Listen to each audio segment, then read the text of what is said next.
Hi there, and welcome to A Song of Ice and Fire Explained. This is a video series where we explain the massive conspiracies going on in A Song of Ice and Fire. If you haven't seen our previous videos, we suggest watching those first. So let's continue on with Eddard VIII, A Game of Thrones. This chapter is 3,022 words long, and is told from the perspective of Ned Stark after learning his wife has abducted Tyrion Lannister. In this chapter, Ned and King Robert argue over a plot to kill Daenerys Targaryen. When the small council also sides against him, Ned resigns in protest. As Ned prepares to return to Winterfell, Littlefinger arrives with news that he has identified the brothel that Jon Arryn and Stannis Baratheon visited. Ned is trying to dissuade King Robert from sending men to kill Daenerys Targaryen, now that Varys has received reports of her pregnancy. Robert wants every Targaryen dead and grows very angry with Ned's resistance. Ned insists that even if the report is true, a lot can happen before the child is old enough to be a threat. The mother might miscarry, or the child might be born female, or die in infancy. Ned also proclaims that he will only fear the Dothraki when they teach their horses to run on water. Renly comments that it was a mistake to allow Viserys and Daenerys to live this long. Ned insists that mercy is never a mistake, pointing out that at the Battle of the Trident, Sir Barristan Selmy slew a dozen friends of both Ned and Robert. Yet Robert absolved him and appointed him Lord Commander of the Kingsguard. Robert insists that this is not the same. Sir Barristan was a knight of the Kingsguard. Ned counters that Daenerys is a 14-year-old girl and asks why they overthrew House Targaryen if not to end the murder of children. Robert growls that it was to put an end to Targaryens. When Ned questions how a man who never feared Rhaegar Targaryen can tremble at the shadow of an unborn child, King Robert bellows that he has heard enough and asks for a vote. The other councillors side with the king, except for Sir Barristan, who states that there is no honour in killing an enemy in his mother's womb. Varys says it is a terrible thing they must do, but for the realm they must do. Pycelle argues that if Daenerys is killed now, it might save thousands in the future. Littlefinger uses a short anecdote to describe killing Daenerys as getting into bed with an ugly woman. Thus, the decision is made, and Robert turns to the topic of how best to carry out the assassination. Renly suggests that Jorah Mormont, who craves a royal pardon, might be of use. Varys reminds them all that Ser Jorah is unlikely to risk the punishment the Dothraki would inflict on the murderer of a Khaleesi. Instead, the eunuch proposes the alternative of poison, such as the Tears of Lys. Khal Drogo need never know it was not a natural death. The mention of the Tears of Lys seems to awaken Grand Maester Pycelle from his drowsiness, and Robert denounces poison as a coward's weapon. Ned remarks on the hypocrisy of debating an honourable way to assassinate a 14-year-old, and declares that Robert should do the killing himself. The honourable way among the first men.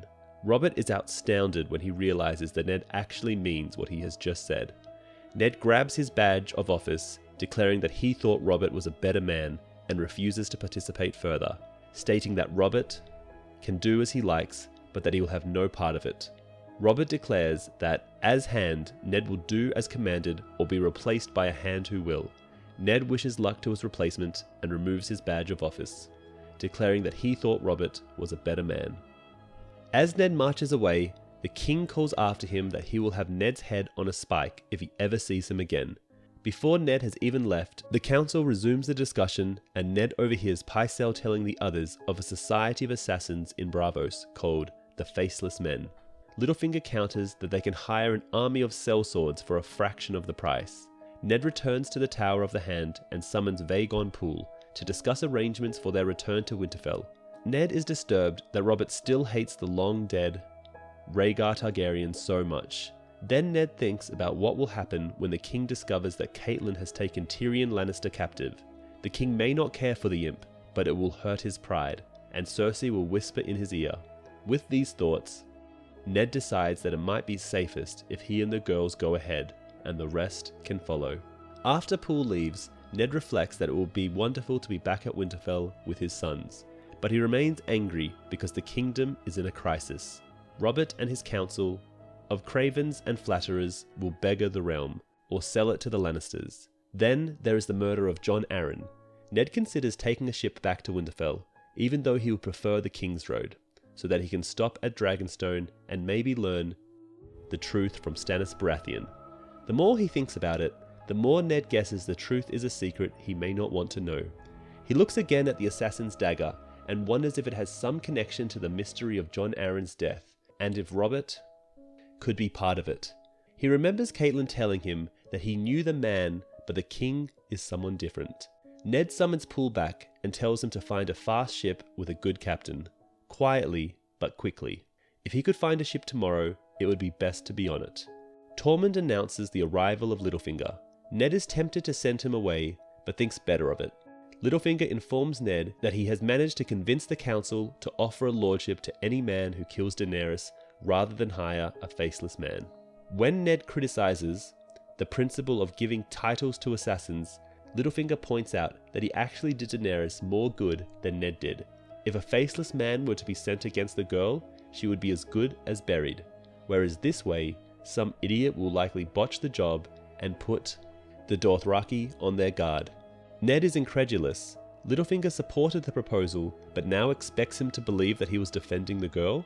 Littlefinger then calls Ned an enormous fool who rules like a man dancing on rotten ice. Ned insists that he has had his fill of politics. Littlefinger then says if Ned is still in the city this evening, he will take him to the brothel his men have been searching for so ineffectively. And this is where Eddard VIII, A Game of Thrones, ends. Now, in this chapter, there is an interesting exchange when Varys suggests ways of killing Daenerys Targaryen. Now, poison, the tears of Lys, let us say. Khal Drogo need never know it was not a natural death. Grand Maester Pycelle's sleepy eyes flicked open. He squinted suspiciously at the eunuch.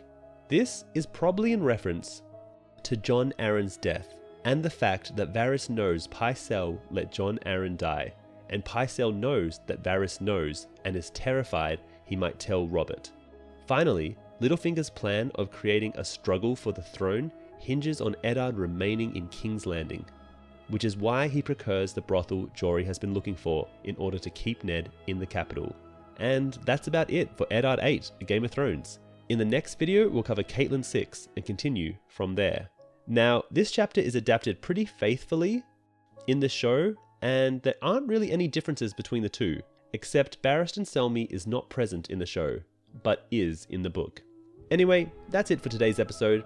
If you want to see more of A Song of Ice and Fire Explained, please like, share, and subscribe.